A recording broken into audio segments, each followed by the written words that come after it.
There was no sense in showing this sorry outfit. I was in a state of shock. It wasn't just that the CP group slept on cots inside tents, had folding chairs and stateside footlockers, portable radios, and plastic coolers filled with beer and coke at their firebase. More than that, it was that they had portable toilets too. The result, I was told, of my predecessor's philosophy that for a penny more you can go first class. They were blissfully unaware that just nearby their troops were crapping on the ground and not even covering it up. In the sanitation department, the firebase was even worse than the R defensive position we took over at the Punch Bowl in Korea in 1953. "It's a wimpy battalion," General Uhl had explained when I first arrived in country. "And I want tigers, not wimps," he'd gone on to say in his characteristic Oklahoma drawl. But he'd gotten it wrong with the 4th Battalion, 39th Infantry. It was not a question of feline degree. As far as I could see, this unit was not even a military organisation. It was total disintegration. Throughout the firebase, amid the crap, toilet paper and machinery ammo laying in the mud, were troops who wore love beads and peace symbols and looked more like something out of Haight-Ashbury than soldiers in the US Army.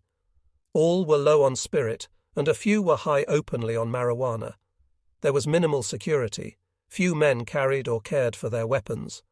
Most had let them go red with rust as they strolled around without them. Grenades weren't taped, and when a unit moved out, most of the gunners wore their ammo poncho villa style, the ideal way to guarantee a weapon jam sometime down the track when dirty, dented cartridges were inserted into their M60S, named for the 5 canals that converged there, which from the air looked like the hub and spokes of a wheel. The night before I took over the battalion, I sat up all night in the centre of the base, back to back with Nev Bumstead, who'd come along as my hand-picked S3. Neither of us was game to sleep. If the VC attacked, the battle would be over before it even began, with the position safely in enemy hands. So I spent the time discussing with Nev the things we'd have to do to turn the lackluster unit around, and ruminating on how such disintegration ever could have occurred.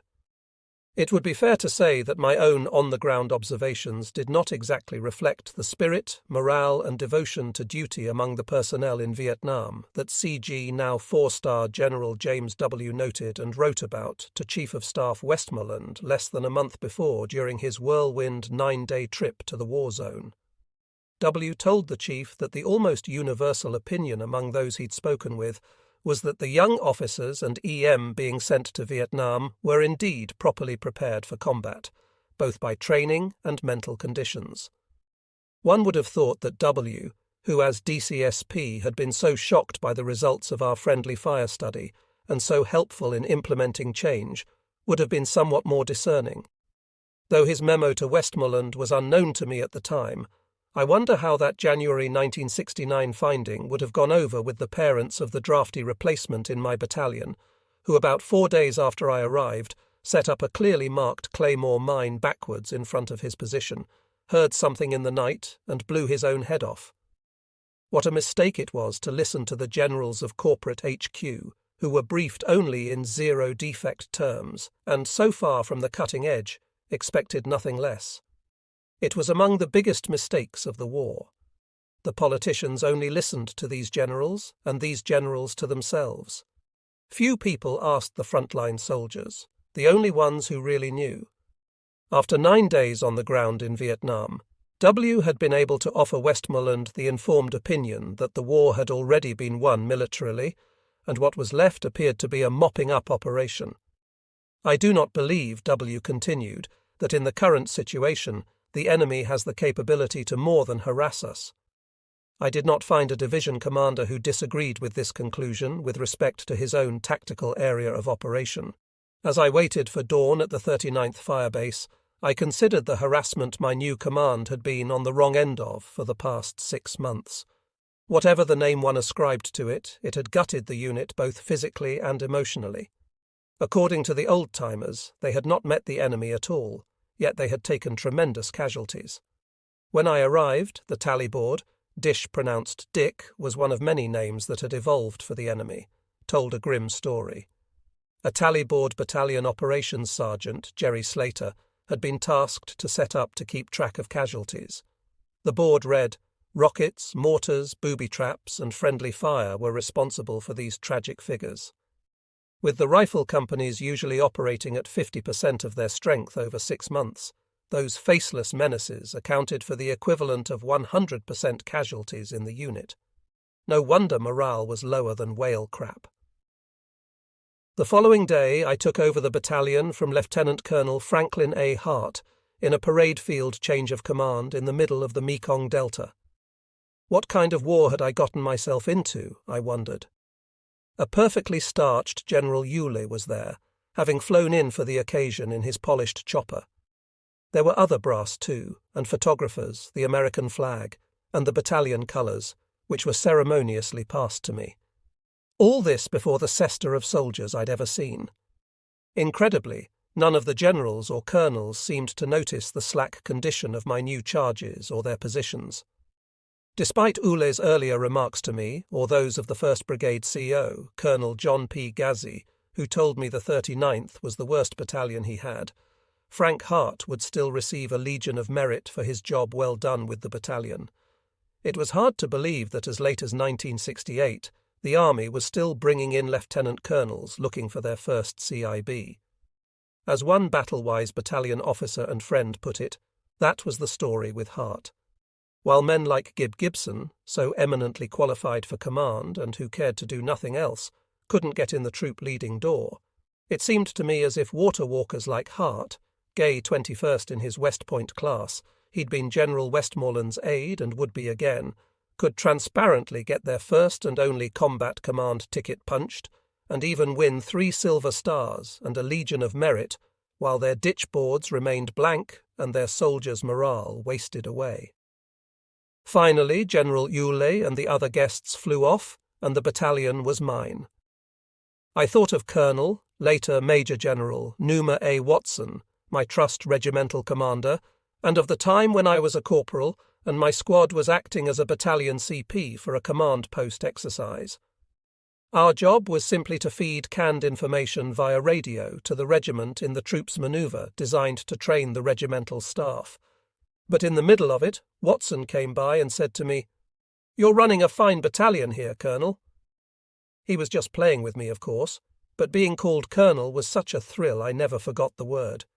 It was hard to believe that now, 2 decades later, I really was a colonel, a lieutenant colonel anyway, and I had the battalion I'd been preparing for all those years.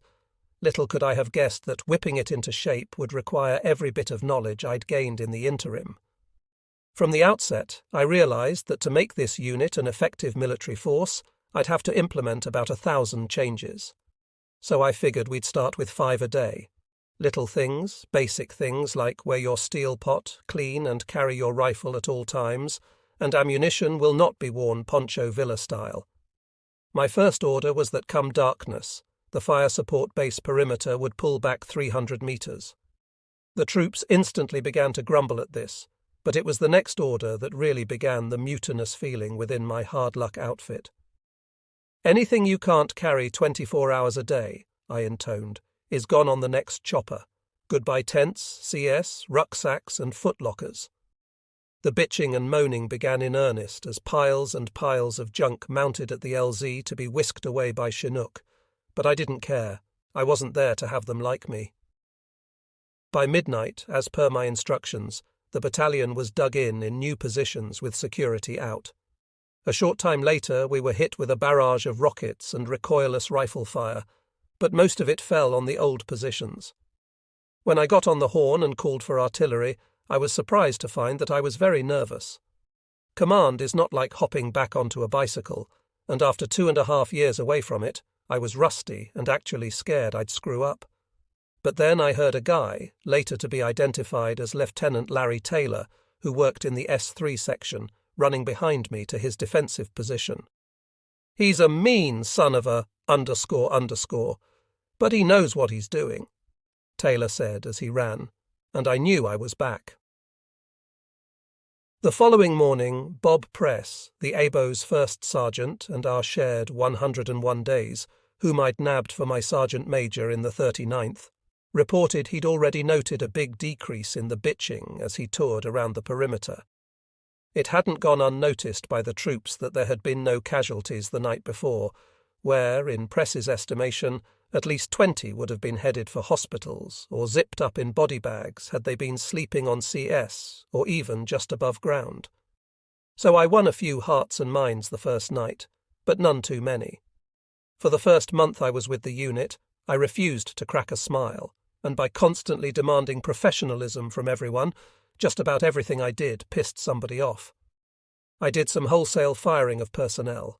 All told, throughout the tour, some 59 lieutenants, 8 captains and 2 majors were replaced.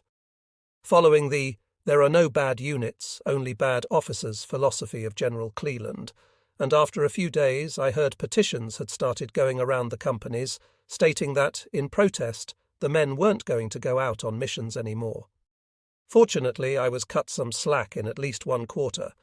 The CO of a company whom I'd call Captain Billy Winston had served in the 101st in 65, 66, and we'd known each other well.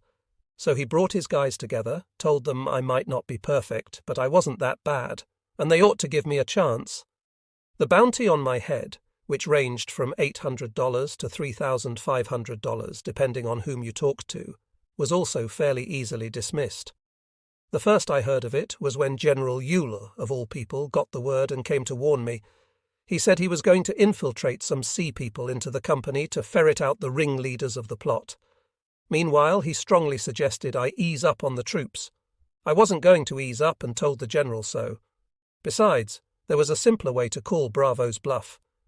Before long, we were conducting operations, and on one of them I found myself with Bravo Company, all of us approaching in a skirmish line a small enemy force in a clump of the Delta's ubiquitous nipper palm.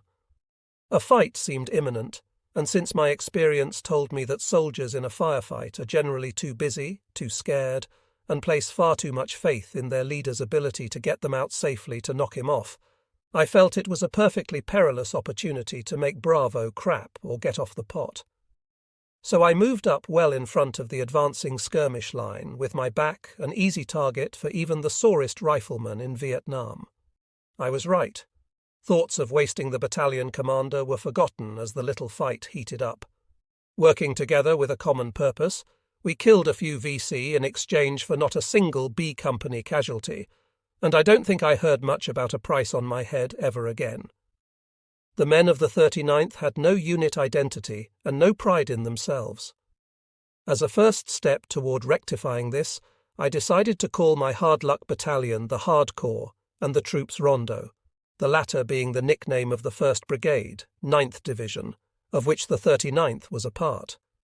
Just as I had in the 33rd at Fort Lewis, I insisted on an airborne all-the-way greeting between the 39th soldiers and their officers. When a soldier saluted an officer, he said, "Hardcore recondo, sir," and when the officer responded, it was with a heartfelt, "No damn slack." At first, my cynical hippie troops sniggered over what they considered G.I. Joe bull crap, but it didn't matter. I knew the time would come when it would mean one hell of a lot to each and every one of them. Simultaneously, I started establishing SOPs that would not only keep the troops alive, but also give them for the first time the feeling that they were in charge of their situation, not at the mercy of the VC or their insidious booby traps. The battalion overall was composed mostly of draftees, and many had actually assumed that the way they lived and got blown away under my predecessor without ever meeting the enemy was how it was supposed to be. The SOP included such things as every officer having to read Mao's Little Red Book, How Could We Beat an Enemy If We Made No Attempt to Know What Made Him Tick, and 100% stones prior to dawn, dusk, and sometimes in the middle of the night, any of which might occasionally be augmented with a mad minute. I was vastly assisted in the implementation of these procedures by both Bumstead and my XO, a superb officer named George Merner. Merner was not part of the team I brought with me, and I hadn't known him before, but his thoroughly competent presence in the battalion came as a wonderful surprise. Besides being a fine soldier with a couple of years Delta combat experience as an advisor under his belt, George was the perfect foil for me. It was for good reason I dubbed us the animal and the intellect, and no big mystery who was who.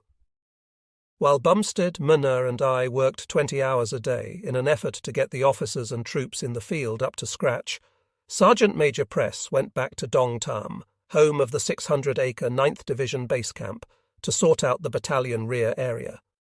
It was a hell of a mess. The unit had turned over dozens of times throughout the past 2 years, on virtually an individual basis, and the absence of continuity during that period had permitted metal shipping containers known as connexes to be left unopened and gathering dust for God only knew how long. Also, the long-time absence of discipline and attention to detail among the leadership of the battalion had allowed some unhung 150 lame and lazy not-so-hardcore 39th troopers to get permanently lost inside the sprawling division facility, which was more than anything like a war-zone country club complete with virtually every amenity known to man, including a miniature golf course. The first thing Press did was open up the connexes. Inside, besides the beer and coke and personal belongings of guys who had died, been evacuated or rotated home long before, he found hundreds of thousands of dollars worth of brand new, totally forgotten equipment, rifles, starlight scopes, machine guns, you name it. The find was a perfect example of the waste, inefficiency, and complete disorganization inherent in the individual rather than unit replacement system. But it was also a windfall, so it was no time to __around. In the field, we were short on most of these things. The following day, Press rounded up all the hardcore personnel who'd gotten used to luxuriating in the battalion rear and leaving just 255 men behind to begin sorting through the mounds of new loot. He brought the rest of the little lost soldiers back to the battalion firebase at the wagon wheel, where they rejoined their rifle units. Those who considered themselves lucky enough to remain behind were in for a rude shock. Press dubbed this element F Troop, even bestowing upon them a green guidon on which was painted Pick and Shovel. Within a week, most were more than eager to get back to what they figured had to be an easier life than they were suddenly finding in the rear. Meanwhile, I started smoking the company commanders to get with it on their field strengths. "Captain, you show on your morning report that you're assigned 185 men. I've just done a physical count, and you've only got 91 men here in the field. Where the hell are all your people?" Until they realized that they had to take charge of their units, this sort of problem wouldn't have occurred. There should have been at least a small old Army NCO base within the units, keeping tabs. The company commanders in the 39th were lucky if they even had an instant lieutenant, much less an old Army NCO in shades of 1952. In at least one company, junior-grade enlisted men, corporals, were being made platoon leaders. Despite the multitude of obstacles, the 39th quickly began to shape up. Just days after I arrived, Brigade CO Jerry gave us an invaluable push when he made the hardcore the base of an independent task force and assigned us to the Plain of Reeds, a sprawling AO that, in World War II, would have been assigned to an entire field army. Our mission was to deny Viet Cong infiltration from nearby Cambodia through the Delta by picking off the VC at and between their many way stations in the area. With few exceptions, we didn't make much contact in the 3 weeks we were there, but the Plain of Reeds mission gave me a unique opportunity to shake down the battalion and mould it into a fighting force with no interference from above. It was like a big test. We moved our fire support base every 3 days, each time digging in, filling sandbags, and performing the complete drill. Each morning we were joined by an air cavalry troop from the Black Hawk Squadron, a 1st Cav unit. With these pros, we methodically searched the wide expanses of tall elephant grass that characterized the Plain of Reeds. While the rifle companies generally worked over large areas in a loose reconnaissance screen, saturating the AO in the hope of stirring up a contact based on intelligence, we also jitterbugged a series of pre-designated helicopter insertions, making one by one until contact was made. We conducted eagle flights and helicopter raids in which we went right to a suspected target. Both jitterbugging and eagle flights were Hank Emerson's innovations and ideal for the Delta terrain, so flat it was just one big landing zone. While employing them, My fledgling battalion was hunting Charlie, but perhaps more important, the troops were getting damn good training along the way. The Black Hawks, without whom it would not have been possible, were the best air cavalry I could have asked for. They were a unit filled with bold and gutsy crews who knew their jobs and had little fear. They were a colourful bunch who wore blue Civil War campaign hats, had yellow-crossed cavalry swords painted on the noses of their choppers, and actively employed a bugler. They were characters, the real stuff of Hollywood, as Apocalypse Now would prove a decade later. The best way I knew to shape up the 39th was by day-to-day personal example, by slowly but constantly tightening the screw. I had a lot of fun playing squad and platoon leader again for those few weeks in the Plain of Reeds, getting to know all the troops, checking out the leaders, teaching the men not only how to soldier, but also teaching them my style. For example, I sacked on the spot the D Company commander who led a group of VC to slip past his unit one night because he didn't want to give his position away. That kind of behaviour bred cowardice and fear. On the other hand, if my people were manoeuvring for 3 VC in the trees, and the unit commander said there were a lot of mines in there, I'd tell them to pull back. I might bring in artillery or mortar fire or even an airstrike, but I wasn't going to lose any legs for a couple of VC. I was into fighting hard, but not at the expense of bleeding troops. The fact that I walked with the platoon put me in the good graces of a lot of the men, but my stock rose even faster when word got around that I wasn't a butcher. It was important for me to learn the terrain, the enemy, and the situation on the ground, on this battlefield so different from any I'd ever fought on. I'd learned how little I really knew on the very first day. I had the helicopter assets, an SE and SE bird, 2 gunships, and 4 troop-carrying slicks. We'd been flying along, and my pilot said, "Hey, look, there are 8 Koreans running into those trees. Request permission to paint them red." You really looked things over, and you couldn't just paint people red, especially in the Mekong Delta, where 35% of South Vietnam's population lived, and hospitals all over the region were already filled with civilian casualties. So I said, "They look like 8 little kids to me. Let's go down and have a really good look." We went down to about 100 feet. The suspects were still running, but this closer inspection confirmed my initial feeling. They were just 8 kids, no older than 13 or 14, simply scared witless as they ran looking for cover, carrying neither weapons nor military equipment. I told the pilot, "I don't give you permission to fire. I'll put an infantry insert on them." I instructed the platoon leader, whose men were aboard the 4 slicks, where to land, with gunships covering. When the platoon hit the ground, they immediately received small arms fire and took a couple of wounded. The little kids were, as my savvy pilot had said from the outset, Viet Cong. It was a major lesson learned for me, but one impossible to etch in stone. I had a couple of men wounded who would not have been if I'd just said to blow those kids away. But I couldn't say blow them away because they appeared unarmed. Yes, they were VC, but they could just as well have been kids ditching school who happened to get caught in the crossfire. Anything was possible, and I suddenly realized it would not be easy, this Delta War. It wasn't easy to tell the good guys from the bad guys anywhere in South Vietnam, but here in the Delta it was damn near impossible.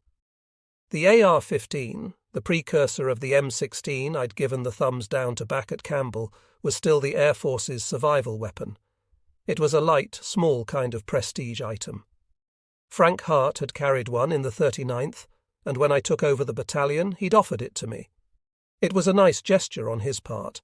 He was going on to a staff job, and I took the weapon. 5 years after I'd first tested it in prototype, however, on the battlefield, the thing performed as predictably as it had at Fort Campbell. In the very first firefight I got into, it jammed on me. I ended up having to throw the worthless piece of junk away and scrapped a weapon from one of our wounded. In the course of the same fight, I also got hit in the leg when the trooper next to me tripped a booby trap. Fortunately, it was a minor wound. In fact, since we were operating in waist-deep water that day, I didn't even realize I'd been hit until I got back that evening and found my boot was filled with blood. All the 39th had really needed was a good kick in the arse, which included creating or bringing in leaders who cared for their men and giving the men some sense of real purpose. Just prior to my arrival, the battalion's assignment had been the morale-busting exercise of base camp security at Dong Tam.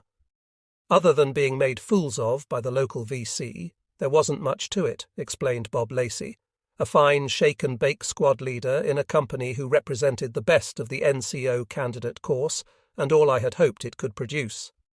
Now, as early as 2 weeks into my tenure, the troops were getting into the spirit of the hunt, though not without some bitching and moaning along the way, rising to the challenges that daily confronted them and even beginning to see themselves as warriors. The growing regard the men had for themselves and their battalion did not, however, translate into gratitude or appreciation for being drafted or having to wear the uniform.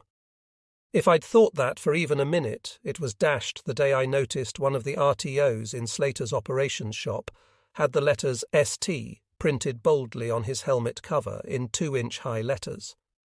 Historically, members of the battalion had painted AA or AO on their helmets, the legacy of Colonel Patty Flint, the legendary World War II regimental commander of the 39th, who'd coined the unit motto, anything, anywhere, anytime, bar nothing. But ST I'd never seen before. So I asked the RTO what it meant. He looked down at his boots and started shuffling around, and finally, very reluctantly and in a very small voice, said, "It means screw the army, sir." Instantly, I felt the fire licking my face. The guy could have said anything he wanted about the Vietnam War, because I probably would have agreed with him, but he was talking about the army. I was red hot. Besides, that kind of crap was lousy for unit discipline and team spirit. I wasn't going to have a bar of it and fired him on the spot. The next day, Sergeant Slater, who'd been on R&R and thus unable to plead the case of his favourite RTO, tried to convince me it was all a joke and that ST meant sun travel and adventure. I had to hand it to that fine old soldier for his creativity, but it wasn't going to wash. Even when they pissed me off, I had to admit there was something I liked about the draftees who didn't want to be there and made no bones about it. I like draftees in general, even with the attendant problems. Historically, draftees have kept the military on the straight and narrow by calling a spade a spade. They keep it clean.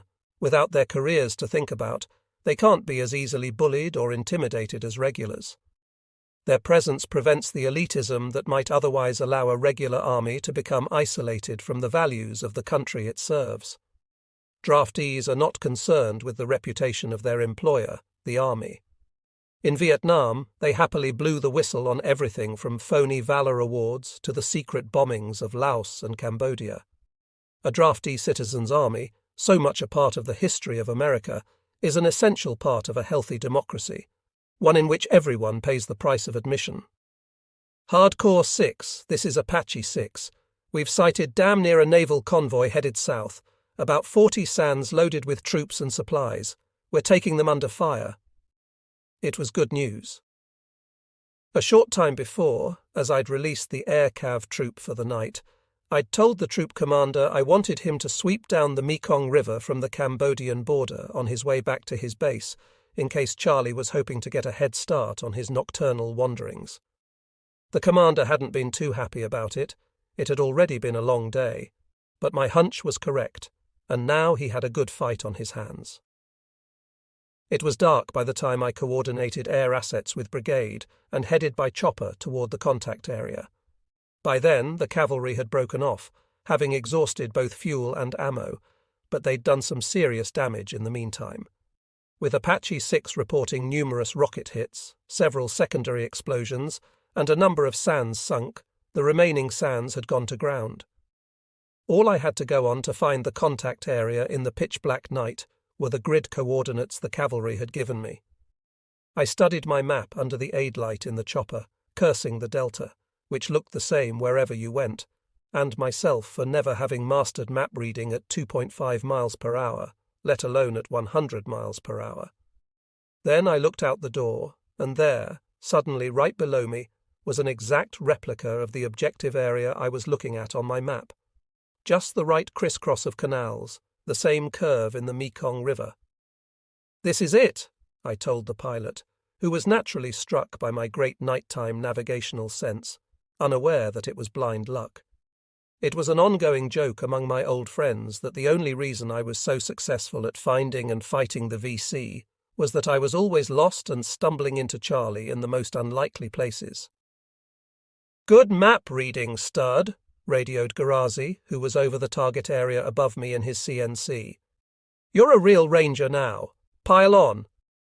And we did, with 2 companies blocking the banks of the river.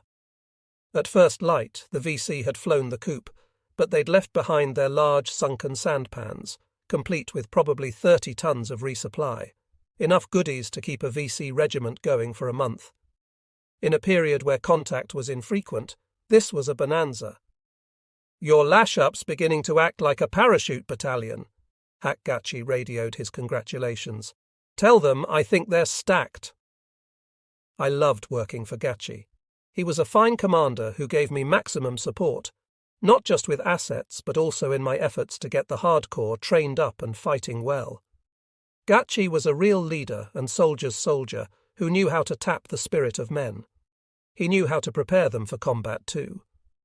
The performance of his 506 Airborne Centurion Battalion in Tet of 68, 1,200 VC killed for 11 dead of his own, well reflected the fine grounding Gachi had insisted upon for the 506 when he'd trained them as a unit in the US before their Vietnam deployment. Gachi's pre-Vietnam training schedule included jungle swamp training, mountain training, ranger techniques, and innumerable training raids, ambushes, and recon patrols, all of which were conducted at night. In Gachi's own history lay the key to his training savvy. A Marine private in World War II, he'd climbed the hard battlefield promotion ladder from private to master sergeant as he island hopped through the Pacific. After the war, he went through ROTC training at college to become a lieutenant. He served with distinction in Korea and had since commanded Rangers, Special Forces, and airborne units. In a nutshell, he was one of the greatest combat soldiers who ever stepped into a pair of jungle boots. He was also an animal, a rough, profane grizzly bear of a guy who ate staff officers uncooked for breakfast, but whom the troops idolized and who loved them in return. Some described him as a bull in a china shop. To me, he was a diamond in the rough kind of character. His radio call sign was Mal Hombre, which I translated as mean mother, because that's what he was. The two of us couldn't have gotten along better. We were cut from the same bolt of cloth, so he trusted me enough to give me a free hand. "All right, stud, here's what I've got for you," he'd say, and then present the facts. Intelligence, mission assets available, coordinating details. All muscle, no fat. Gachi was so easy to get along with and so decentralized in his approach that when our Plain of Reeds mission ended, I hardly minded the battalion's next move to Fire Support Base Moore, where we were to collocate with the brigade CP. About this time, the stud battalion commander of the 39th, Don Schroeder, was killed in action. The story was he'd been flying along in his CNC when he saw an enemy soldier running across the ground below.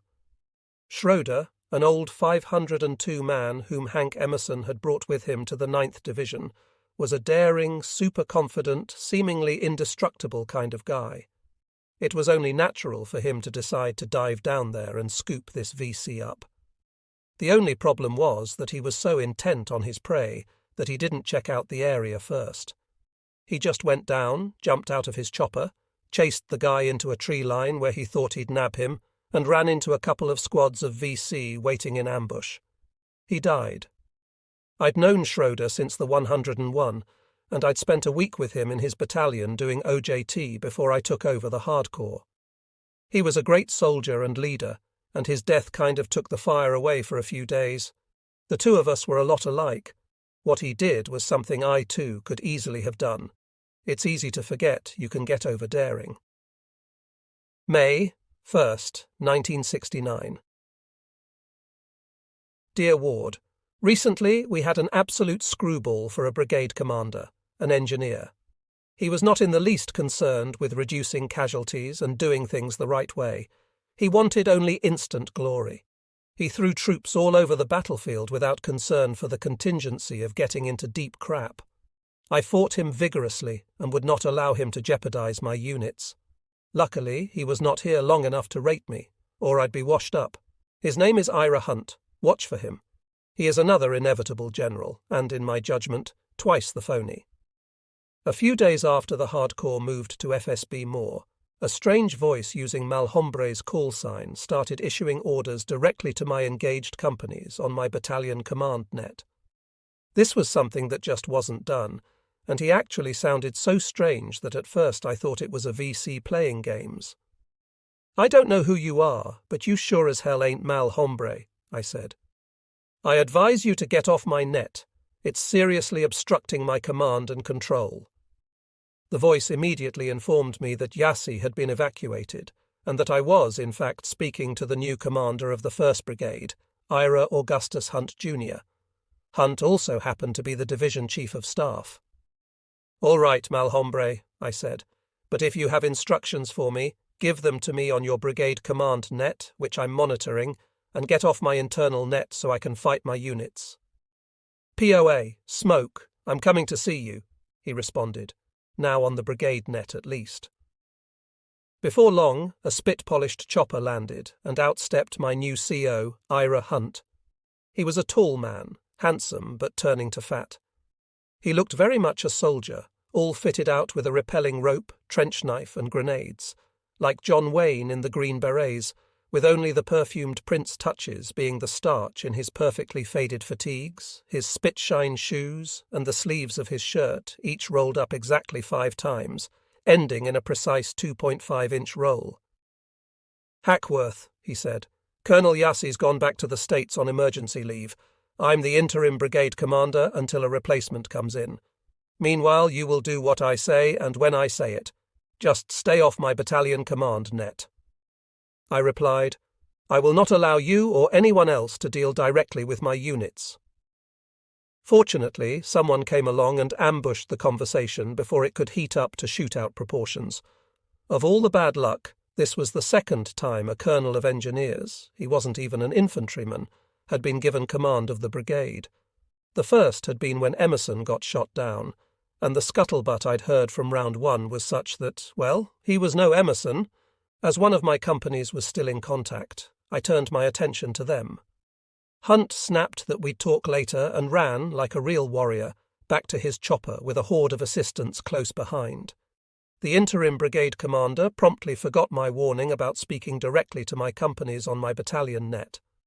Finally, I just told my boys to skip rope, which was the battalion's informal code for go to another frequency, and we got on with the fight while Hunt presumably was kept busy playing with the dials on his radio.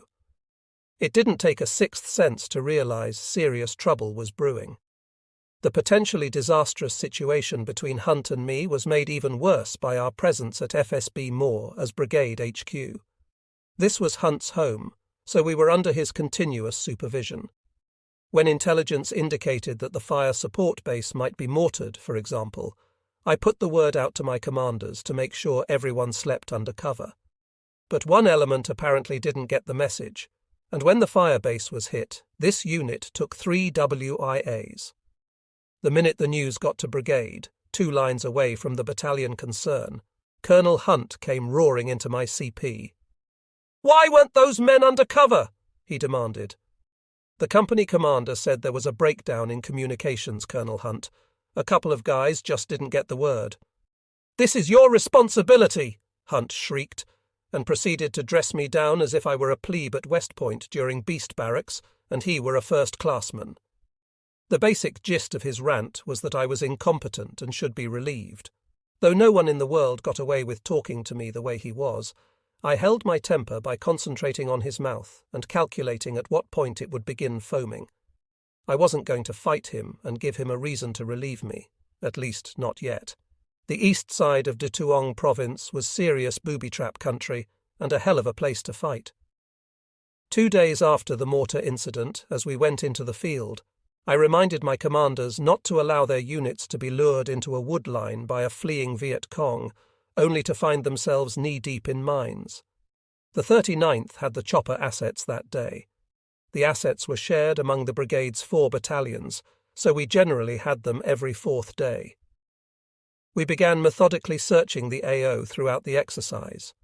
Hunt was up above in his chopper, playing great squad leader in the sky, overflying, supervising, and proving beyond any of my doubts that he didn't have any idea about infantry combat.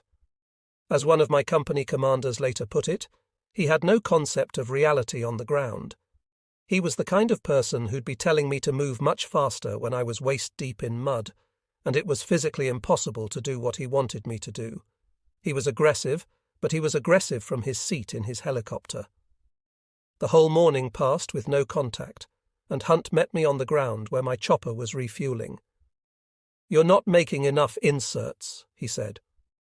Hunt, who was actually quite a genius in the McNamara era, just give me the figures, don't give a damn what makes soldiers tick, mould the whole thing as a numbers game. In this case, the more inserts, the more contacts, actually went on to warn me to get with the program or else. I was insulted. "I don't tell you how to build bridges," I replied, "so you don't tell me how to fight my battalion." Hunt didn't have a hell of a lot to say to that, and as I got back into my chopper, I couldn't help but marvel that this was the same guy who had saved Hank Emerson's life. In the afternoon, elements of D Company were inserted into both ends of a canal with the help of gunships. They flushed out and killed a dozen VC and captured one prisoner.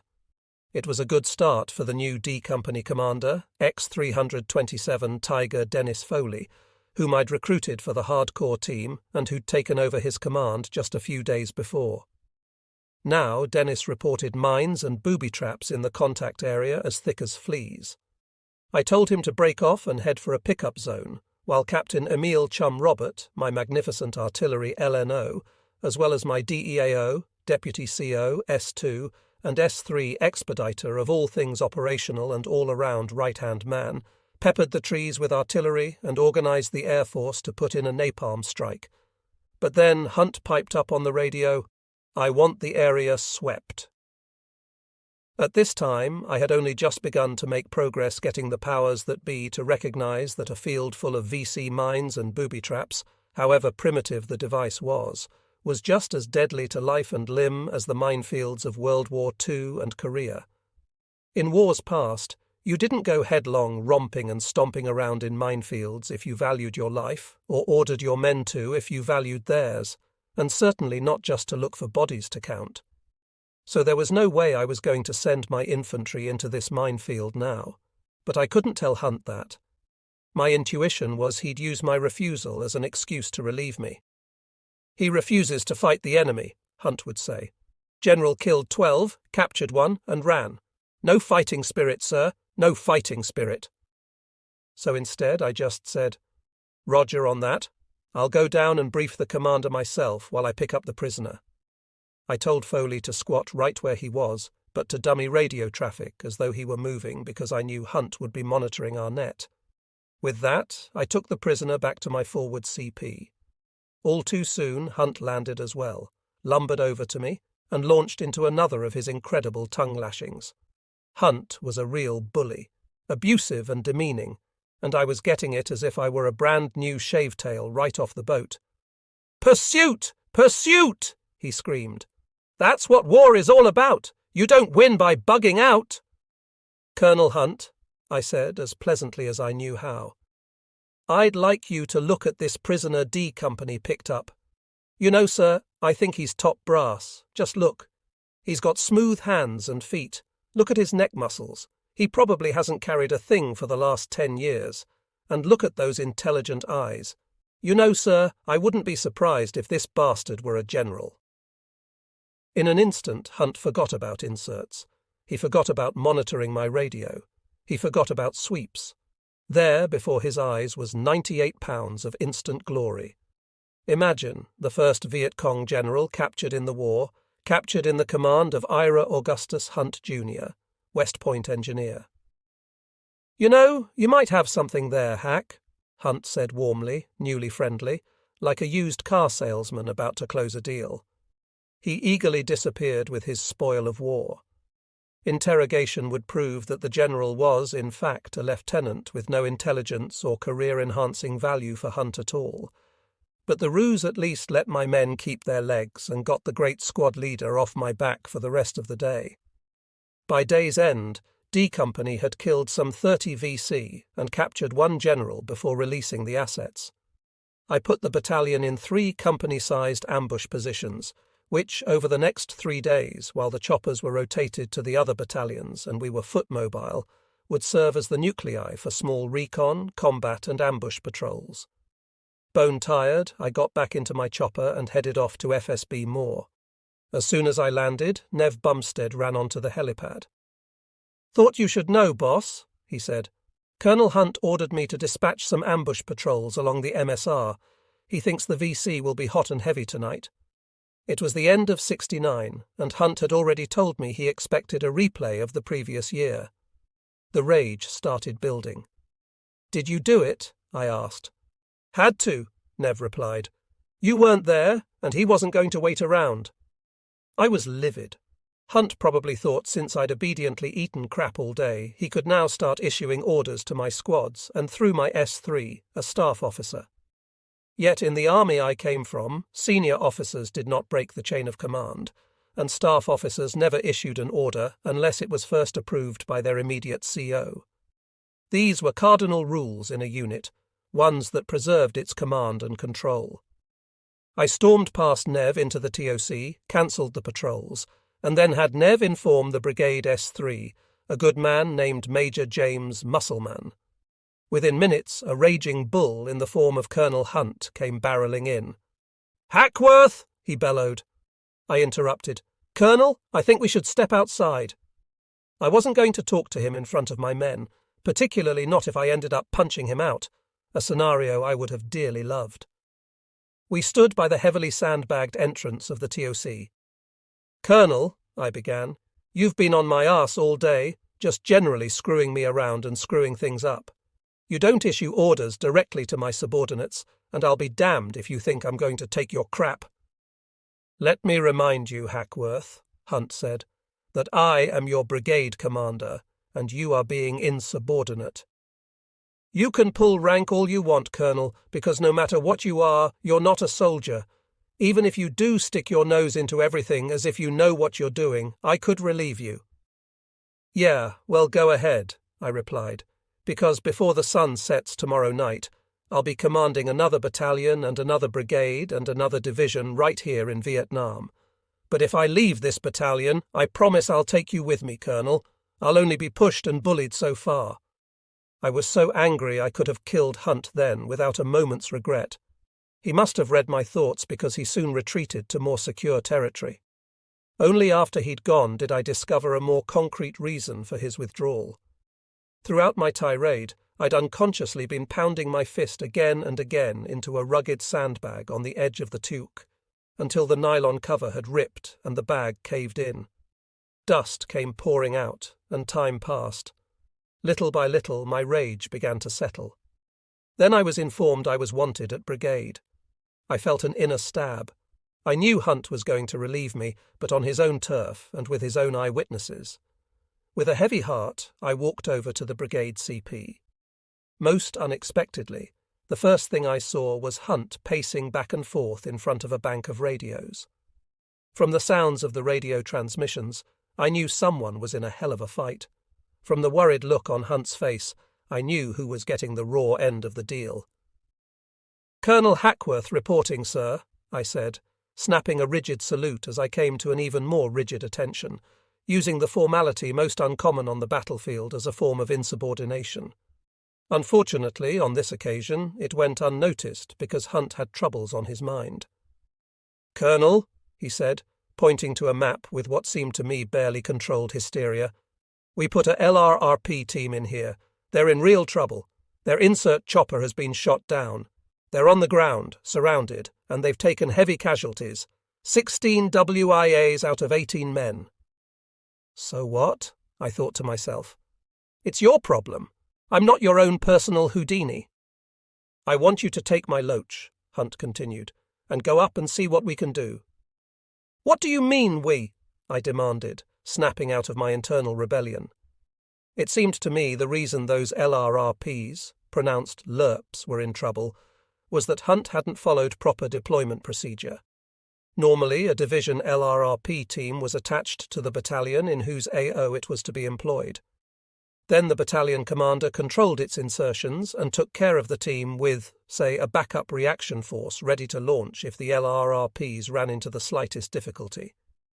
At the very least, Hunt's LRRPs should have had a pair of supporting gunships from the beginning, which might have taken a little heat off while the soldiers were sorting themselves out. But no, and no surprise, the result. "Get me all the choppers you can spring loose," I said. "Get all the gunships to report over the contact area and all the slicks here to pick up my C company. Tell them we'll operate on my battalion command frequency." I turned and started for the bunker door. Hunt followed me. "Colonel, do everything you can to extract them," Hunt said. "If I get those people out," I replied, "I never want you to mess with my battalion again. You just tell me what you want done and when you want it done, but keep off my ass while I'm doing it. Do you understand?" Hunt gravely nodded his head. He knew as well as I did that if that LRRP team was eaten up by the VC, his chances of becoming a brigadier general wouldn't be red hot. While Nev alerted Gordy Deus's SE company to prepare to move to a pickup zone to conduct a night air assault, I met chum Robert at the helipad. A Loach was waiting. Once airborne and over the contact area, I switched the helicopter radio to the LRRP patrol frequency. "Mayday, mayday, mayday," was all I could hear amidst the background chatter of automatic weapons and exploding grenades, whose fires I could see on the ground below, silhouetting the downed chopper in the middle of a mangrove swamp. I figured the LRRP RTO was so rattled he had a death grip on his push-to-talk button. Although later I would discover this was not the case. The handset had actually been broken or shot in half and could not receive. "Work up a wall of steel around those cats," I yelled to chum. "Start way out and walk it in till it's right around the chopper, then keep it up until I tell you to lift it." The shells would keep Charlie from doing anything too provocative for a while and buy us a little time, because that's what I needed. Just then, Nev called to say that the choppers had not shown up yet at the pickup zone. Chum was putting in his artillery fire, 6 rounds at a time, in a precise circle around the downed chopper. It was a technique we'd used many times in the Highlands with the 101. Not exactly the safest procedure in the world, but it worked. But it was better to run the risk of stray shrapnel skipping into the position than to allow the VC to overrun the outnumbered, crippled force. I tried to contact the LRRP RTO again. "Mayday, mayday, Christ, someone help us. Mayday," was all I could hear. "Hardcore 6, this is Blue Jay 6. I'm 20 minutes out with your insert. Got 8 gunships with me. Request sit rep." "Not good," I replied. And it wasn't good, if for no other reason than I didn't know what the situation really was. If I could only talk to someone on the ground. As it was, I couldn't send Gordy's men in there. Sending troops in without knowing the situation on the ground would be cold-blooded murder. "Red light, sir," said my pilot. "I'm running out of fuel. I'd like to break off." "How much have you got?" I asked. 20 minutes, sir. Stay on station. There's a 55-gallon drum stashed 5 minutes from here." We had drums hidden all over the battlefield for such contingencies, but in this case I didn't know what good it would do. Maybe it would keep us airborne, but what I needed was someone on the ground to run the show. I didn't know what to do. Deus's people would be on station in no time. "You've got an excuse to break off," I told myself. "You're running out of fuel. They're not your LRRPs anyway." By this time, my pilot was squirming and moaning about having only minutes left of flying time, and here we were out in the middle of the Delta with bandits all around us. I appreciated the problem. "Look, I'll tell you what," I said. "It'll solve all your problems. Land." "No way, sir. I'm not going to land. I refuse to land." "Chum, get yourself together, 'cause we're going down there," I yelled. "Just get us as close as you can to that downed chopper and drop us off," I said to the pilot. "I'm not going to land," he replied. I took my .38 out and thumped it up against his head. "Land or you're dead." He decided to land. We got a lot of fire as we came in, straight down like an elevator beside the crippled chopper. Some of the LRRP people saw us coming and raced through the waist-high water to grab the Loach's skids, trying, as the pilot hovered some 6 feet over the scene, to claw their way into our bird. They were going to pull us right out of the sky. Chum and I literally had to kick them off just to be able to get out ourselves. These were LRRPs, all right, self-proclaimed superfighters, but in reality just badly led phonies who couldn't hack it in the field. Their track record in the 9th Division, at least, was a pathetic litany of extractions from hardly hot situations, a record that had seemed them among the real warriors. The derisive motto, "Stay a LRRP and stay alive." And while there was no question that they were in a bad situation now, 9/10 of the problem was simply that they had not kept their cool. As my pilot, the soon-to-be recipient of the Distinguished Flying Cross for his part in the mission, flew away, Chum and I waited through the mangrove swamp. The LRRPs and the downed chopper crew were bunched up and in a state of panic near the broken bird. As Chum got artillery erupting all around us, I just started grabbing people and literally threw them into the fight. "Get your ass over here and fire in that direction," I said again and again until we'd formed a loose perimeter. Word came that Deus's C Company was on the way and ready to come in. Then it was just a question of getting those men on the ground. A drill complicated both by the downed bird spayed across the 2 chopper LZs, and the fact that the VC must have decided they better do whatever they planned to do while they still had a chance to do it, and mounted an attack from one quarter. Chum turned off his artillery as I directed Blue Jay 6 to make a couple of runs over the bad guys. The gunships hosed the area down well with rockets blazing, and the VC attack ceased. Deus was still hovering overhead with a strobe light and a steel pot, so it couldn't be seen except from above. I stood near the downed helicopter and directed the first slick in. Having fought in the Highlands where LZs were usually even smaller than this one, the procedure was old hat to me. But it was hard on these 9th Division pilots who were more accustomed to the wide pool-table flat expanses of the Delta Plains. Soon, Chum took over the job of bringing in the slicks one by one. Each discharged its troops, and while I put the new arrivals in position on the ground, Chum backloaded the wounded LRRP troops and chopper crew and got them out of the contact area. Finally, when C Company was all in and the LRRPs were all out, Chum and I jumped into the last outgoing chopper, leaving Deus's very competent force to knock off the VC and secure the downed bird until it could be pulled out the next morning and returned to FSB Moore.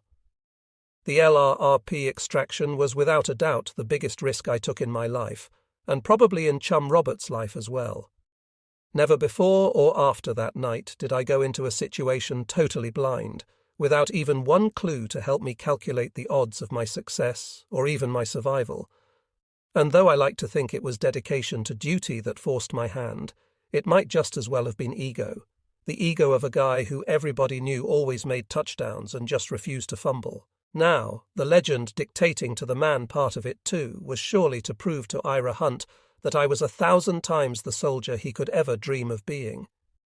And despite the fact that he probably would have had to kiss his stars goodbye if I had failed, I never got over the feeling that a big part of him would have been very pleased if I had. As it was, he didn't utter a peep throughout the affair, and afterwards generally left me alone, tactically speaking, for the rest of his 20-day tenure as Brigade CO. His sense of urgency, however, which according to one of the brigade staff was excellent, except that everything was an emergency to him and everything was top priority. Therefore, crisis management was a way of life, had him on one occasion taking the air assets away from me to send to the scene of another battalion's action when I was midway through extracting one of my companies from a minefield. Another case saw him bursting into the battalion aid station, demanding to interrogate a seriously wounded prisoner whom Doc Byron Holly, the 39th's infinitely capable battalion surgeon, was operating on at that very moment. When Holly, a draft doc who took crap from no man, including myself, refused, Hunt tried to pull rank. Apparently ignorant of the fact that Holly wasn't even in his chain of command, Hunt even threatened a court-martial. "Help yourself. Maybe I'll get out of here early," Holly retorted. The prisoner was soon evacuated to MASH without a bout in Hunt's hot seat. I always felt the only thing that kept complete mutiny against Hunt at bay in the 1st Brigade, and in the 9th Div HQ for that matter, was that he was very much the boy of the Division CG, Julian Ewell. They were a real pair, those two, Hunt with his red-faced rages, and Ewell with his quirky way of pointing at you accusingly, with thumb extended out the side while revolving his whole hand by the wrist. Ewell himself was Maxwell Taylor's boy, and, since Normandy, had followed him wherever he went, all the way to the White House. Actually, when Taylor was recalled to active duty as chairman of the Joint Chiefs of Staff, and Ewell became his aide-de-camp, with such credentials, Ewell really had it made career-wise, even if the airborne connection was losing its value now with Westy as good as gone, and Abrams a tanker in the saddle. Julian Ewell was a very effective division commander for the war in Vietnam, because, whatever else might be said about him, like my feeling that he had no heart, which to me was the bottom line of soldiering, competence notwithstanding, he brought home the bodies. Pressure from division was actually most phenomenal in this regard. All the battalion commanders had to carry a 3x5 card with an up-to-date day-to-day, week-to-week, and month-to-month body count tally just in case General Ewell happened to show up wanting to know. Woe to the commander who did not have a consistently high count, even if the quest too often led to unnecessary American casualties or what could be called passive atrocities, with the main motivator being body count. In my view, the powers that be didn't give a damn whose body was counted, and a great many, too many, civilians in the Delta were part of the scores. The old army axiom, if it moves, shoot it, if it doesn't, paint it, could have been given a new lease on life in the 9th Division with a twist. If it moves, shoot it. If it doesn't, count it. It would have been the perfect division motto. The emphasis on cold statistics in the 9th Division was not confined to body count, however. Thanks to Ira Hunt and his computer-like brain, there was an obsession with analysing every aspect of the war in terms of easily manageable numbers: blade time, how long a chopper could stay in the air, reliability of intelligence, location of enemy devices. All these and everything else, it seemed, could be and were turned into percentages, indices, or ratios. Significantly, one ratio that was thoroughly disregarded at Division HQ was the one hashed out by Napoleon 150 years before.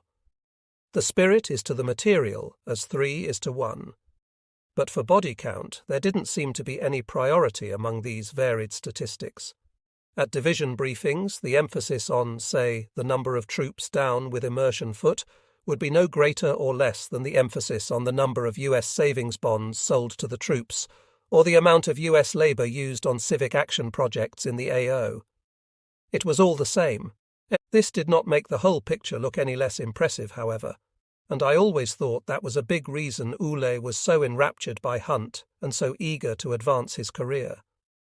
Hunt was just so smart he could dazzle you with his figures, and you only realized they added up to nothing, or were obtained at too high a price if you understood what the hell he was talking about in the first place.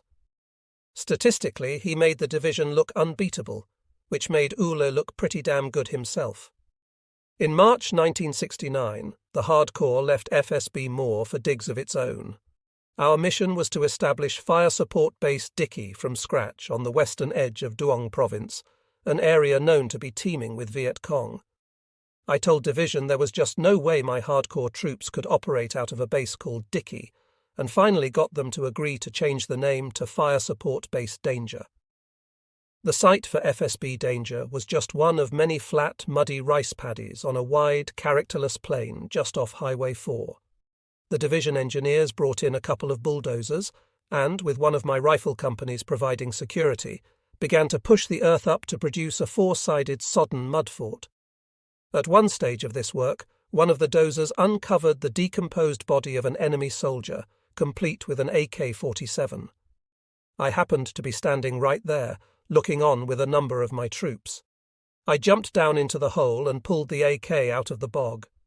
"Watch this, guys," I said, "and I'll show you how a real infantry weapon works." I pulled the bolt back and fired 30 rounds. The AK could have been cleaned that day rather than buried in glug for a year or so. That was the kind of weapon our soldiers needed, not the confidence-sapping M16. The demonstration over, in good 9th Division tradition, we reported to brigade a body count of 1, complete with weapon. In no time, all FSB danger was combat ready. In the centre of the mini-fort was an artillery battery of 6 by 15s, which, in the best Westmoreland and French tradition, the firebase was designed to protect. At each corner of the base was a manned observation post, another wrinkle inherited from the French, on which personnel radars were mounted and fighting bunkers were cut into the berm walls all the way around. Cyclone wire covered the apertures of every bunker to detonate incoming rocket-propelled grenade, RPG rounds, before they hit their mark. Concertina wire laced with booby traps and flares ran out 500 yards and ringed the entire position. I had a well-organised command post with good communications. Everyone else had an assigned battle position. The rifle company that was standing down and drying out provided the firebase's security, augmented by the HQ and RY people. With regular stand-tos to bring it all together, danger was locked and cocked and set to command and support by fire any hardcore unit in an 11 kilometres radius. We had contacts right away. No American unit had ever operated in the area, and the VC had long considered it home turf and a safe haven. It was a regular infiltration route, dotted with way stations and permanent VC unit base camps. In my heart, I hoped that the hardcore was really ready for the hardball no doubt soon to come. A few days after we set up, intelligence intercept indicated the presence of a VC force with a number of recoilless rifles. The closest unit to the village, the intercept pinpointed, was just a few hours' hike away, Foley and his D Company. I told him to turn around and go for it, but Foley didn't want to. His men were tired, he said, and ready to lay up. I know, I said, but there are no air assets. You're the closest, and it's top priority, so get cracking. But sir, Dennis tried again. I didn't have the time or patience to fight the problem. I exploded. Look, Dennis, if the goddamn kitchen's too hot, man, get out of it. If you can't run the outfit, I'll find somebody around here who can. I'm convinced that no American soldier has ever suffered more than the infantrymen who fought in the Mekong Delta during the Vietnam War, and that includes those at Valley Forge, the Bulge of Christmases 44, and Korea in the winter of 50. It was a horrible place, an alluvial plain less than 6 feet above sea level. Wherever you were, your feet were always wet, and for a large majority of the time, so was the rest of you. At low tide, the rice paddies were a foot deep, at least 6 inches of which was thick mud. You had little choice but to wade through them, though because the dikes were generally booby-trapped. When the tides were out, the myriad of criss-crossing canals were often mud up to your neck. You couldn't avoid them, and you'd emerge exhausted with leeches clinging to your body. One time, a staff sergeant named Onk actually got stuck in the middle of a muddy canal. Mner and I came to the rescue in our little loach, only to find we still needed 2 tries, Mner holding the sergeant's pack while Onk held the skids. The suction was such that the chopper shivered and shook from the strain, and when Onk finally came out with a huge slurpy pop, he had a cubic foot of mud clinging to his feet. Red ants were another Delta villain. They actually jumped on you with a bite so painful you'd stand up in the middle of a firefight. As one of the squad leaders put it, mosquitoes treated themselves to the unlimited smorgasbord of your flesh each night as you froze in your wet clothes. But it was immersion foot, the Vietnam version of trench foot from World War I, that was the worst of all. The skin turned soft and wrinkly from extended time in the water, and then the slightest friction, a foot rubbing against the inside of a boot, caused an abrasion. If the affected guy didn't get out of the water at that point, this abrasion became ulcerated, and soon the ulcer grew to become as deep and painful as a bullet hole. Whole chunks of skin would just peel off a man's feet. In serious cases, the only reliable treatment was to get the sufferer out of the water and into the sunlight to let his feet dry out. Not surprisingly, immersion foot took a tremendous toll on field strength in the Delta. If the victim was dried out early enough, he could return to his unit, but if he had the full-blown disease, generally, he had to be reassigned out of the AO to some drier spot in South Vietnam. In the 39th, we fought the problem with a rule that a company could stay in the field for a maximum of 5 days, but even that was probably stretching it a bit. 3 or 4 days would have been better. It was this as much as anything that was behind Foley's reluctance to take D Company on the unscheduled mission. His men had been out in the field for 4 days already.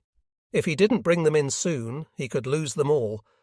For a few weeks, I was as aware of this as he was, but the mission had to come first. "Wicko out, Dennis," I snapped in response to my threat to relieve him, and began the trek to the village. I called brigade and secured a chopper so I could meet D Company there. Airborne, I got word that the unit was in the middle of a minefield and Dennis had been hit. My pilot landed as close to the scene as possible in the rubble of a bombed-out house. Fortunately, no booby traps or mines had been laid there, but they were everywhere else, and no one could get to Foley. He was bleeding like crazy, and I was afraid he'd bleed to death. So I held my breath and took off at a broken run through the field. I grabbed my injured friend and ran with him back to the chopper. My pilot immediately flew him to MASH, and in the absence of any other officers, I took command of D Company. Certainly. Here is the text formatted for clarity. He remembered reporting, so he called division, said there had been a mistake, and gave them a higher figure. The next morning, 2 choppers arrived from division at Dong Tom with a bevy of journalists whom Hunt wanted to brief personally at the site of his great battle. The fact that said battle had actually started out as a screw-up in one of the 39 companies, for which its CO was later relieved and barely improved from there, went unmentioned. 15 reporters came and went home, believing first that we'd engaged and demolished a VC battalion of some 430 men, questionable at best, and second, that 57 enemy bodies had been found on the battlefield, an outright lie. In any event, Hunt's caucus race was drawing to a close, and it was time to give out the medals. The 9th Division had quite a system organised for this task. The first time I'd walked into the battalion's awards and decorations section at Dong, I'd been amazed to see nearly a dozen guys madly churning out citations. "Sir, it's General Yule's policy that every man in this division get 2 awards before he goes home," one of them had explained. This was the end result of Yule's determination, according to Major Edwin A. Deagle, Jr., who had been the division special assistant to the Chief of Staff for Combat Research and Analysis, that the enlisted men of the 9th get their fair share of awards vis-à-vis the officers. That was fair enough, but another part of Yule's policy required silver stars, bronze stars, distinguished flying crosses, and other such mid-level valour decorations to be awarded to the 9th Div's combat leaders at the same rate, according to Deagle, as was done in other divisions, even if inflated, so as not to penalise them professionally. This was a typical example of the prostitution of the award system in Vietnam, which in turn rendered individual decorations virtually meaningless.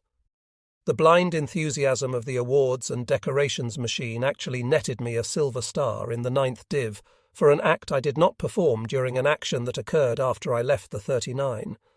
I had to go to Saigon to the MACV Adjutant General to have the order rescinded and the award removed from my records. According to Hank Emerson, one good part of Yule's awards policy was the General's adamant refusal to give himself as CG or the other general officers in the division these same valour decorations. This was a far cry from, say, the 1st Division under Depp, where it seemed most field-grade officers and above, including Commanding General Deo himself, received at least 1 Distinguished Service Cross, Distinguished Flying Cross, Silver Star and Bronze Star 5 during his tour, not to mention Legion of Merit and countless air medals, the latter of which, according to MACV policy, were automatic issue for every 25 hours a man spent flying over a combat area. It was almost like an awards package in the Big Red One, which you received if you performed in any way admirably while with the unit. At least the 9th Division didn't stretch that far to look after its own. After my Phuc Tay, when I got a call from Division saying I was to prepare a statement about the battle for a Distinguished Service Cross for Ira Hunt, I was confused. At the same time, a Spec 4 from Division walked into Jim Muselman's Brigade S3 office and informed him, I'm here to assist you in writing a DSC for Colonel Hunt, and Muselman threw him out of his office.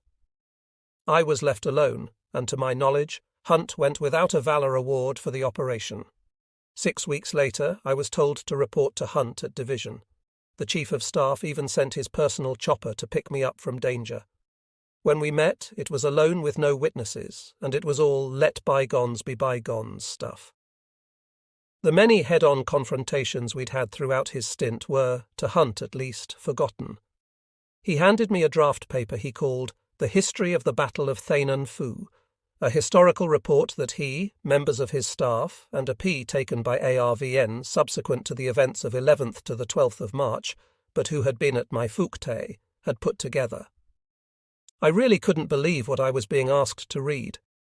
With SLAM, I'd seen my share of false reports and reports in the Pentagon, and had experienced my share of snow jobs, but to me this was the quintessential false report, the absolute ultimate snow job, a flawless description of a perfect SEAL operation that bore little resemblance to what actually happened on the ground at Thainan Phu under Hunt's command. The already inflated body count figure of 57 was inexplicably raised to 72 in Hunt's account of the battle in this report. The prisoner Hunt had assisting him corroborated most of what Hunt had to say, except the body count figures. According to the P, his battalion had actually been gutted with 203 KIA. Hunt wanted me, of all people, to endorse this load of self-serving nonsense. Naturally, I refused, as he must have thought I would, for he immediately sweetened the pot by insinuating that if I endorsed it, he would make sure the hardcore was considered for a valorous unit citation. I refused again, though what commander wouldn't want a valorous unit citation for his unit? Unsurprisingly, the 39 didn't get a VC for this or any other action while I was in command. Well deserved as it would have been. Ira Hunt, on the other hand, hadn't needed my endorsement anyway, as things turned out. His History of the Battle of Thainan Phu, 11th to the 12th of March 1969, in its final form, official use only, elaborate but no more accurate, was given wide distribution throughout Vietnam. I, for one, saw it 2 years later, just as I was about to speak at the Vietnamese War College. It hit General Abrams's desk, and I heard it made it back to the States too, to be used at Benning as an example of a perfect SEAL operation. George Manor even found a copy of it on a subsequent tour to Panama, 7174, translated into Spanish. To me, it was the perfect hoax. The faker out-faking the fakers, even making a point in the process of absolving himself of any responsibility for personally ordering gunships into my battalion position and blowing John Robertson's finger off, as well as wounding 4 more of my men. A mishap Hunt wrote in the history, which occurred when a flare caught some VC out in the open, and the Cobra pilot, with instant reflexes, cut loose with his miniguns. Hunt's narrative continues. It looked to me as if he cut down at least 10 VC. Shortly thereafter, the 39 north of the canal complained that they were being shot up.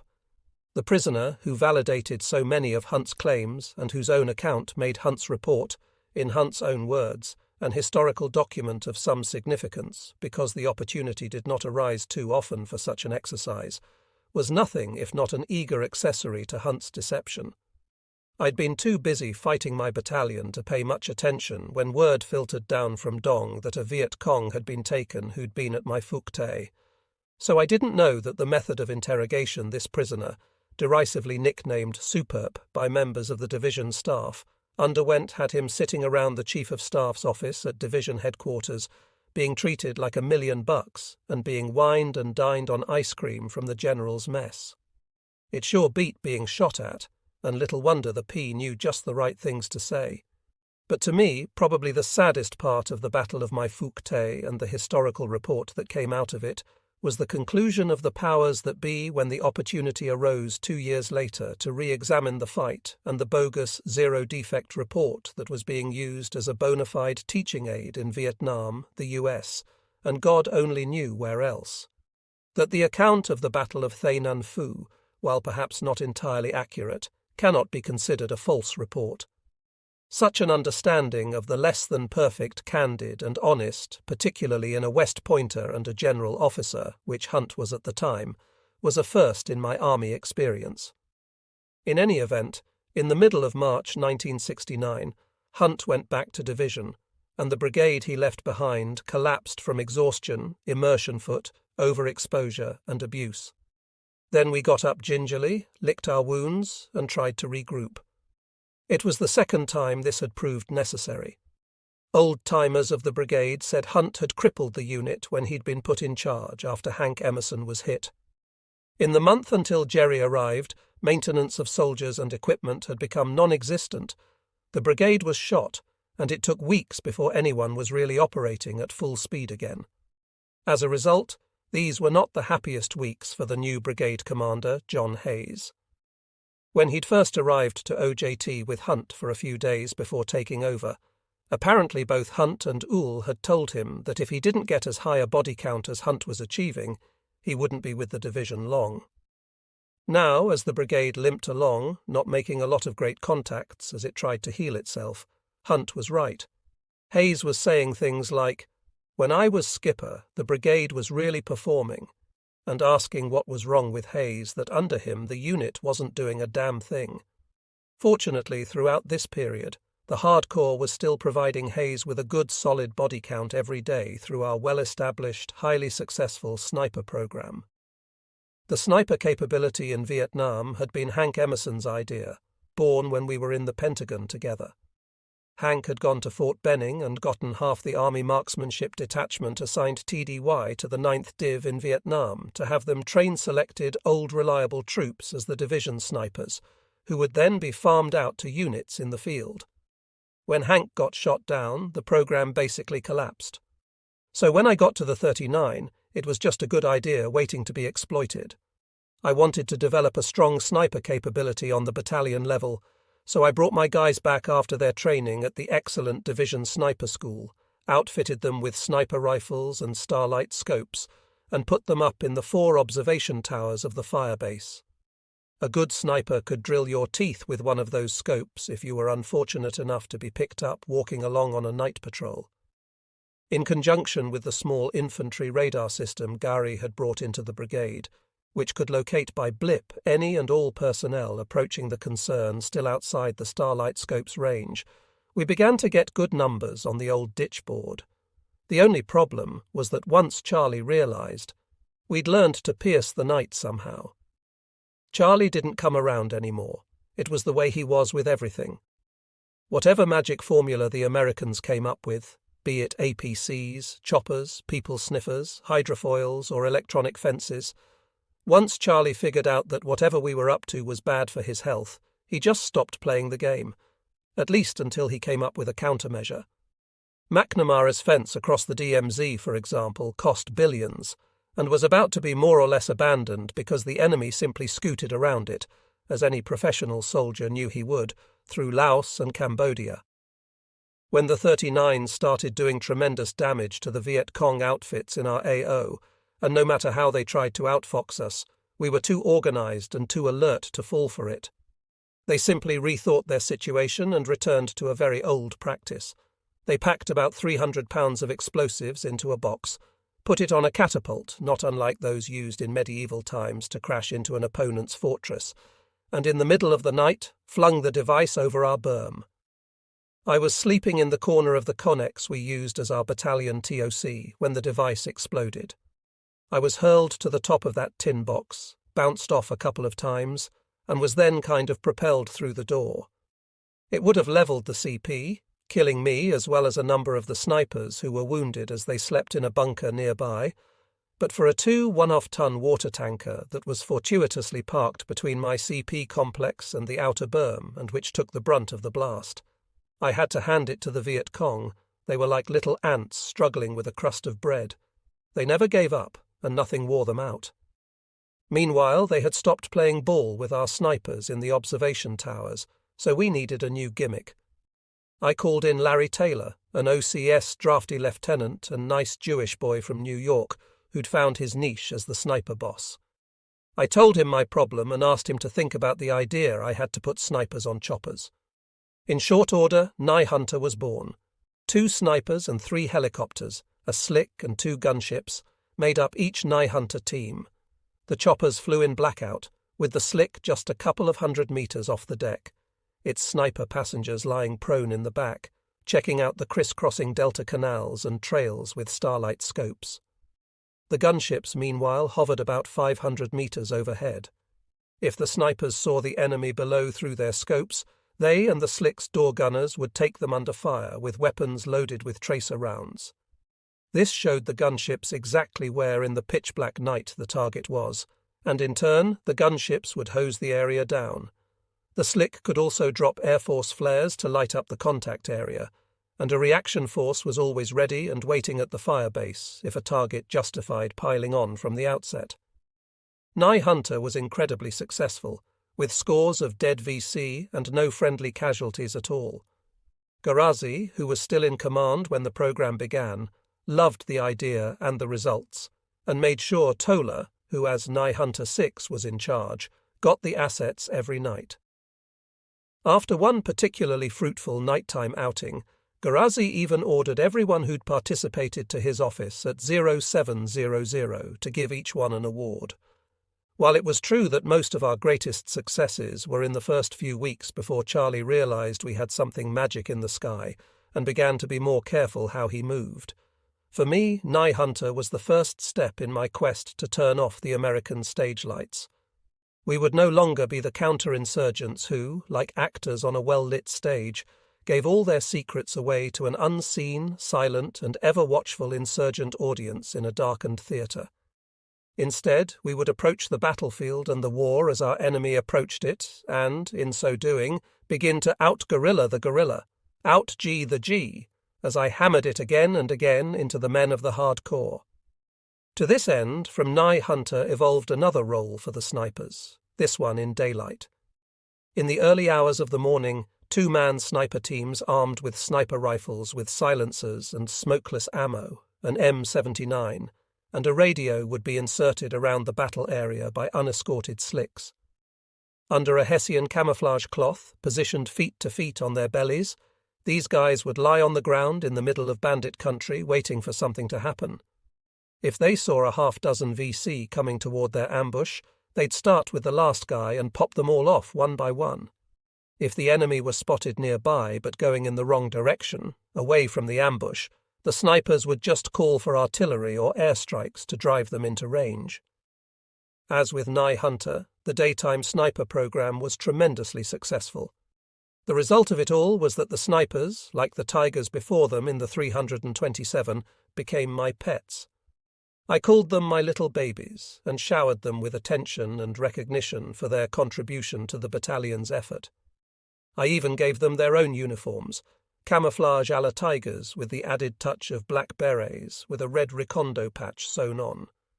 In many respects, the sniper's job was easier than the average trooper's sorry lot in a line company.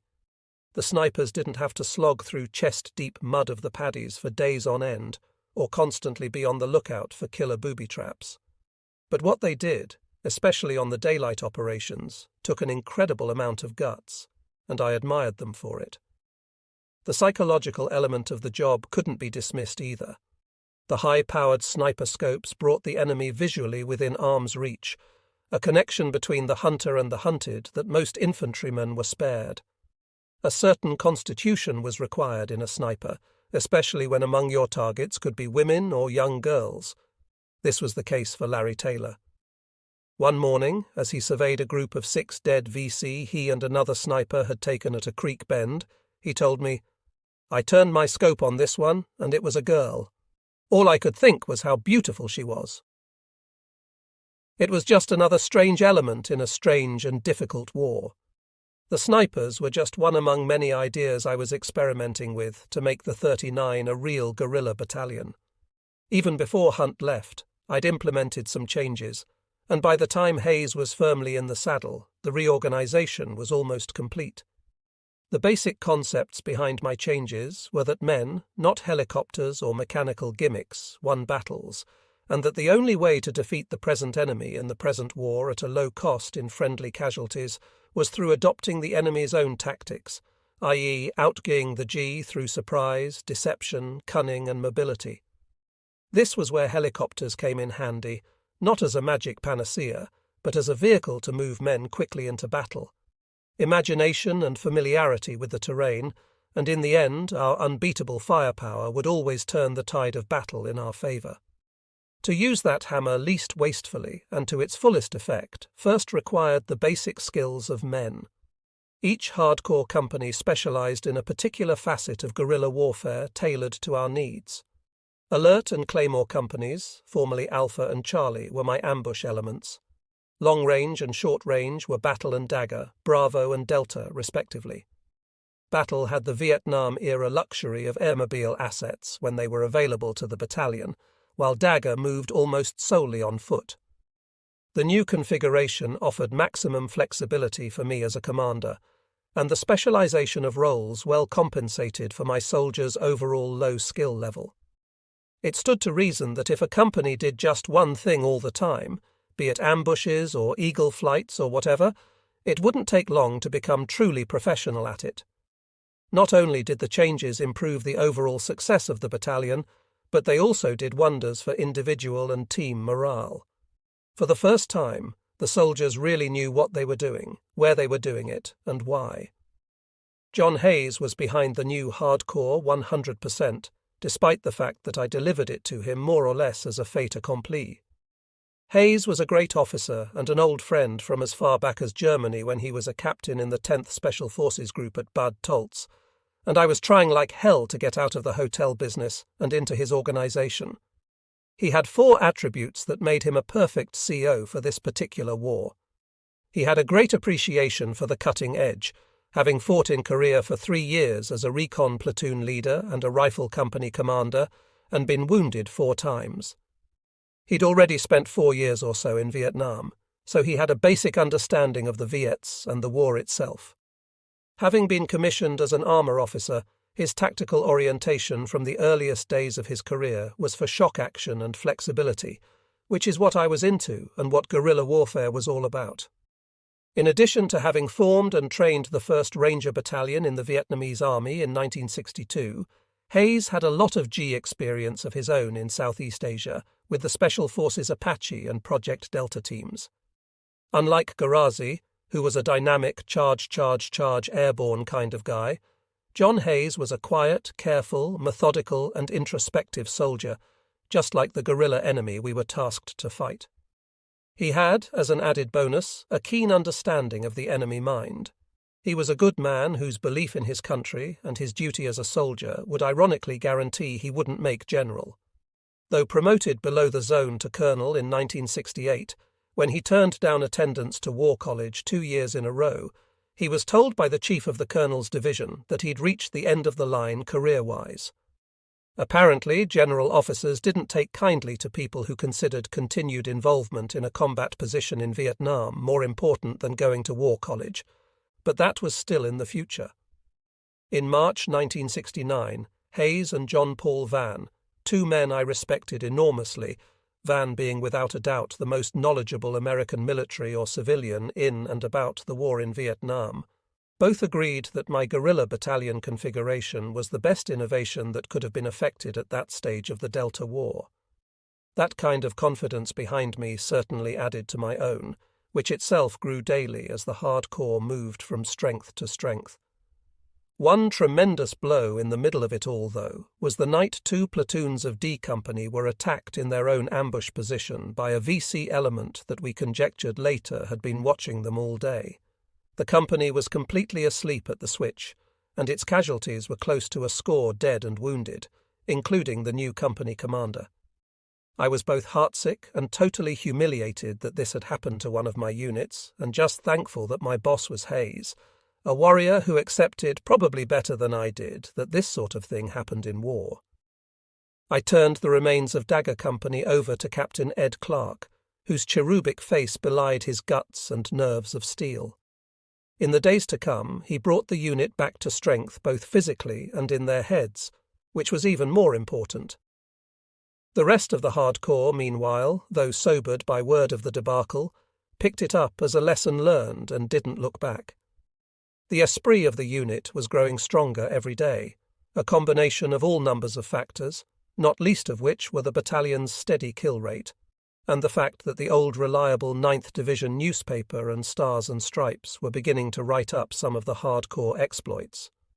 Such recognition did wonders for morale and for producing cocky wise-asses en masse. As I started giving back to the men many of the privileges I'd stripped away so savagely at the outset of my tour in order to bend them to my will, I couldn't help but get the feeling the 4th Battalion 39th Infantry was on the verge of something big.